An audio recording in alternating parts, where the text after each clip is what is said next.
What's up, tennis fans? I'm Lauren Lynch, and this is Tennis Now, your source for the latest tennis news now.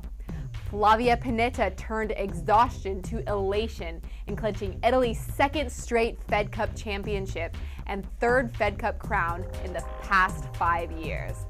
Playing her 137th match of the season, Pennetta picked apart Fed Cup rookie Coco Vandeweghe 6-1, 6-2 to clinch Italy's second straight conquest of the USA in the Fed Cup final in San Diego. Last November, Pennetta beat Melanie Oudin on red clay to seal Italy's 4-0 sweep of the visiting Americans. Pennetta dropped serve in opening the game of the match, then won 8 consecutive games against 18-year-old Coco, the first American to make her Fed Cup debut in the final since Chanda Rubin in 1995. Pennetta said, "It's unbelievable. It's not easy to play for your country, to give your best all the time when you are on the court, because sometimes you can be really nervous and you can have a panic attack. But I really enjoy to play for my country. I really enjoy to play for this team. We are really good friends with each other. We spend so much time together. It's nice to be here after 5 years together again in the final." Oudin came off the bench as a sub for Bethany Mattek-Sands, who was suffering from cramps and a sinus infection, and surprised French Open champ Francesca Schiavone in Sunday's first reverse singles match. But Pennetta put the hammer down after withstanding a 13-minute second game to break back against Coco.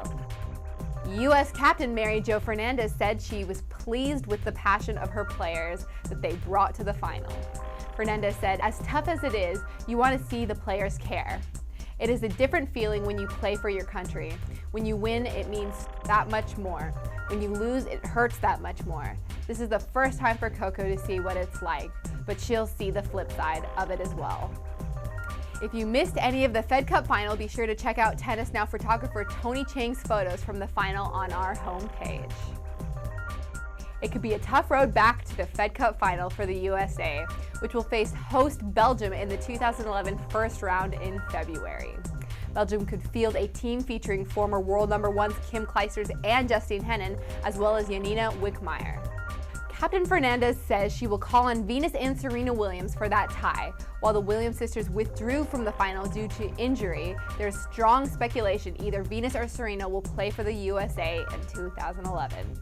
The Williams sisters, who have combined to collect 9 of the last 11 Wimbledon singles titles, want to play the 2012 Olympic Games at Wimbledon, and in order to qualify, they must make themselves available for Fed Cup play.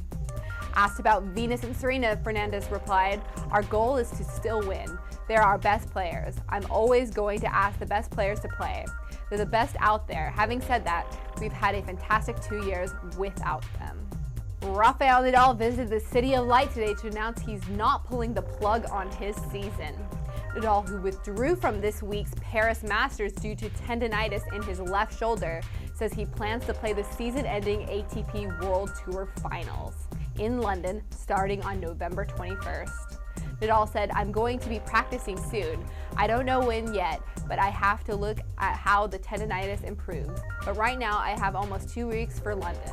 I know I have to practice before London for a minimum of 1 week, so I'm sure before next Sunday I'm going to be practicing. I'm not worried about London."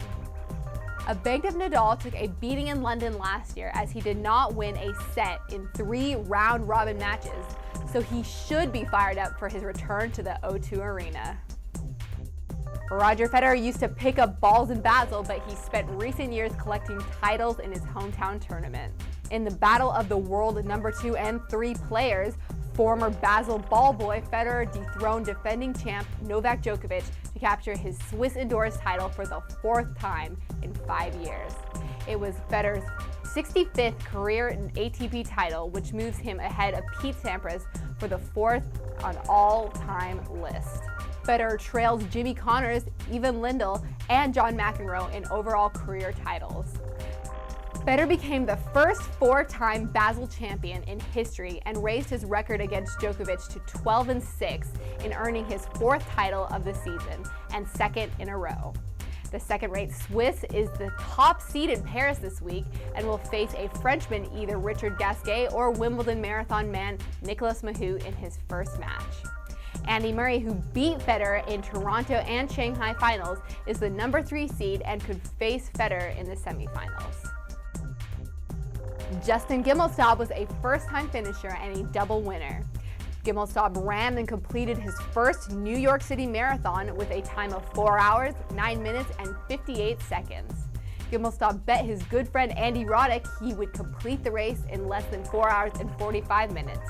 He achieved that aim, and Roddick will pay off his bet in donating $10,000 to Gimelstob's charity. Justin wasn't the only former tennis player to finish the marathon. Former French Open champion Yannick Noah, who is 50 years old, finished 4 hours, 1 minute. Former world number 1 Amelie Mauresmo completed the race in 3 hours and 40 minutes.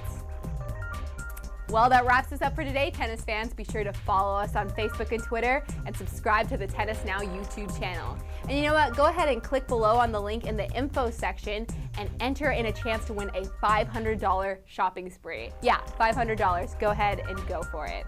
I'm Lauren Lynch, and this is Tennis Now. Thanks for watching. See you Friday.